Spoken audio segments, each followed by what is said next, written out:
Hello everyone, welcome back to another video. আমি আবারও একটা নতুন রান্না নিয়ে চলে এসেছি, সেটা হচ্ছে ইলিশ মাছের মাথা বাঁধাকপি দিয়ে। তো চলুন আমরা দেখে নিই আমাদের রান্নাটা কিভাবে হচ্ছে। ইলিশ মাছের মাথা বাঁধাকপি দিয়ে বানাতে প্রথমেই আমাদের লাগছে ইলিশ মাছের মাথা, যেটা আমি নুন হলুদ মাখিয়ে ভেজে নিয়েছি। অবশ্যই লাগছে বাঁধাকপি, একটা ছোট সাইজের বাঁধাকপি আমি ঝিরিঝিরি করে কেটে ধুয়ে রেখেছি। ছোট সাইজের একটা আলু কিউব করে কেটে নিয়েছি। ফোড়নের জন্য লাগছে দুটো শুকনো লঙ্কা, দুটো তেজপাতা আর জিরে অবশ্যই লাগছে। আর এখানে ছোট চামচের 1 চামচ আদা বাটা আছে আর দুটো কাঁচা লঙ্কা আছে। নুন হলুদ লাগবে। রান্নাটা অবশ্যই সর্ষের তেলে হবে। তো চলুন আমরা এবার রান্নাটা স্টার্ট করে দিই। প্রথমেই আমাদের লাগবে সর্ষের তেল আলুটা ভেজে তুলে রাখার জন্য। একটু তেল দিয়ে দিলাম, আলুটা ভেজে উঠিয়ে নেব। তেলটা একটু গরম হলে আমি আলুটা দিয়ে দেব। আলুটা গরম হয়ে গেছে, তেলটা আমার গরম হয়ে গেছে, আমি আলুগুলো দিয়ে দিচ্ছি একে একে। এরপর একটু নুন হলুদ দিয়ে দেব।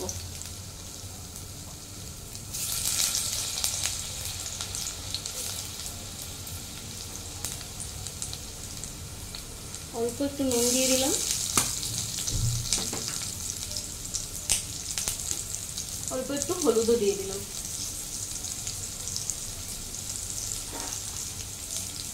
এটা ভালো করে ভেজে নেব। সামান্য একটু তেল আরো অ্যাড করে দিচ্ছি। এই বড় চামচের 2 চামচ মতন আমি তেল আরো দিয়ে দিলাম।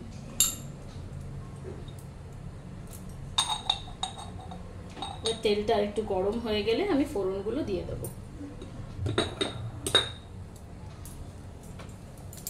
প্রথমেই দিচ্ছি তেজপাতা,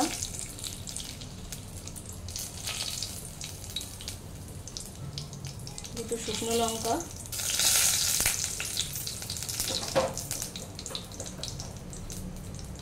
আর অল্প একটু জিরে। এটা ভালো মতো ফ্রাই হয়ে গেলে বা এটা থেকে গন্ধ ছেড়ে এলে তারপর আমি আদা বাটাটা দিয়ে দেবো। এবার আমি আদা বাটা আর বাঁধাকপিটা একসাথে দিয়ে দিচ্ছি, একসাথে কষানো হবে।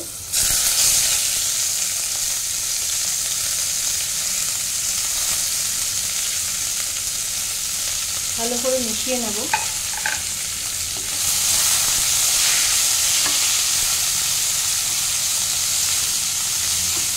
একটু ভালো করে এটা কষিয়ে নেব, তারপর আমি নুন হলুদ মিষ্টি এগুলো অ্যাড করব। এটা একটু আমার ভাজা ভাজা হয়ে গেছে। এবার আমি মশলাগুলো একে একে দিতে থাকবো। প্রথমে এটাতে একটু হলুদ দিয়ে দেব, তারপরে 1 চামচ জিরে গুঁড়ো দিয়ে দেব, 1 চামচ লঙ্কার গুঁড়ো দিয়ে দেব, একটু নুন দেব,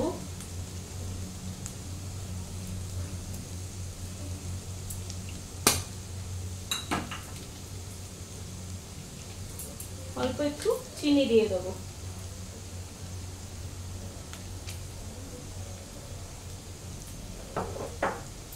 এবার এটাতে অল্প একটু জল দেব, দিয়ে এটা ভালো করে বাঁধাকপিটা যেরকম ভাবে কষানো হয় সেরকম ভাবে কষিয়ে নেব।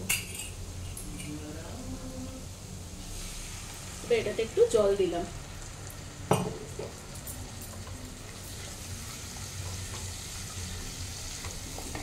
এবার এটা ভালো করে আমি কষাবো। একটু ফ্লেমটা বাড়িয়ে নিয়ে কষিয়ে নেবো। যেরকম ভাবে বাঁধাকপিটা আমাদের রান্না করা হয় ঠিক সেরকম ভাবেই করব। তারপরে যেহেতু মাছের মাথাটা আমার ভেজে রাখা অলরেডি আছে একটু নুন হলুদ দিয়ে, তাই অসুবিধা নেই। বাঁধাকপিটা বানিয়ে নিয়ে তারপর আমি মাছের মাথাটা অ্যাড করে দেবো। তো এটা ভালো করে কষিয়ে নিয়ে এটাকে ভালো মতো লো ফ্লেমে ঢাকা দিয়ে মজতে দেব। এই সময় আমি একটা কাঁচা লঙ্কা জাস্ট ফাটিয়ে দিয়ে দিচ্ছি।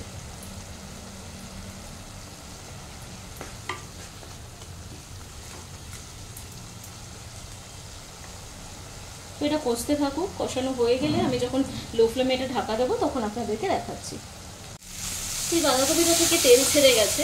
এবার এটা লো ফ্লেম করে অল্প একটু জল দিয়ে ঢাকনা দিয়ে আমি এটা ভালো করে মজতে দেবো।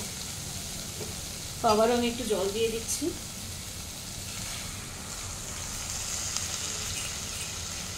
এবার আমি আলুগুলোও দিয়ে দেবো।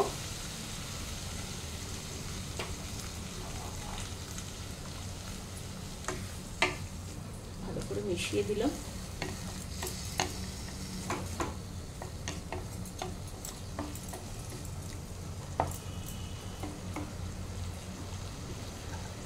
এতে আমি আলুগুলো দিয়ে দিচ্ছি।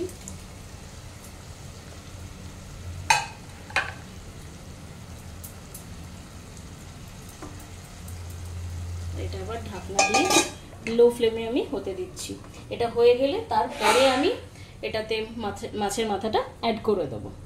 তো এটা আমি 10 মিনিট পর এসে চেক করে নেব কতটা আমার সেদ্ধ হয়েছে। লিডটা সরিয়ে দিচ্ছি।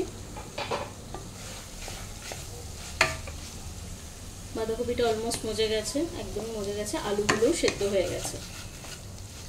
এবার ফ্লেমটা একটু বাড়িয়ে দেবো। আর এবার আমি ইলিশ মাছের মাথা দুটো অ্যাড করে দেবো। সাথে যে আরেকটা কাঁচা লঙ্কা ছিল সেটা আমি ফাটিয়ে দিয়ে দিচ্ছি। ইলিশ মাছের মাথাটা অ্যাড করার পর একটু ভেঙে ভেঙে দেবো। এটা একটু ভেঙে দিলে কি প্রত্যেকবার যখন এটাকে বাইট নেওয়া হবে বা প্রত্যেকটা গ্লাসে এটা বোঝা যাবে মাথাটা। এটা একটু ভেঙে দিয়ে মিক্স করে দেবো।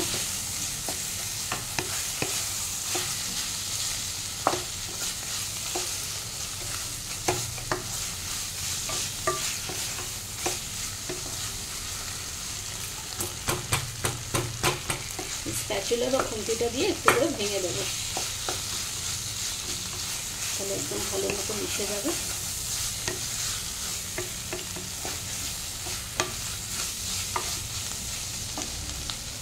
তাহলে এবার ইলিশ মাছের মাথা দিয়ে বাঁধাকপিটা একদম রেডি।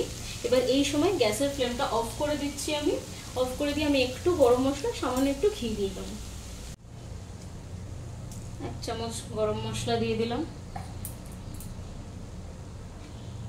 আর 1 চামচ ঘি আমি দিয়ে দিলাম। এবার এটা ভালোভাবে মিশিয়ে নেব।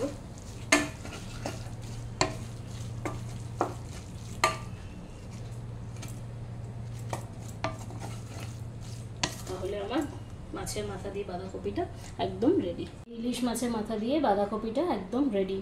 এবার এটা আপনারা গরম গরম ভাতের সাথে এনজয় করুন। আপনারা তাহলে দেখলেন আমি রান্নাটা কিভাবে বানালাম। আপনারাও বাড়িতে এভাবে ট্রাই করবেন, আর অবশ্যই আমাকে কমেন্ট করে জানাবেন আপনাদের কেমন লাগলো। আমার চ্যানেলটাকে লাইক করবেন, শেয়ার করবেন, সাবস্ক্রাইব করবেন, আর নিজের ফ্রেন্ডস আর রিলেটিভসের মধ্যে অনেক বেশি শেয়ার করে দেবেন। সবাই খুব ভালো থাকবেন, সুস্থ থাকবেন। Bye bye.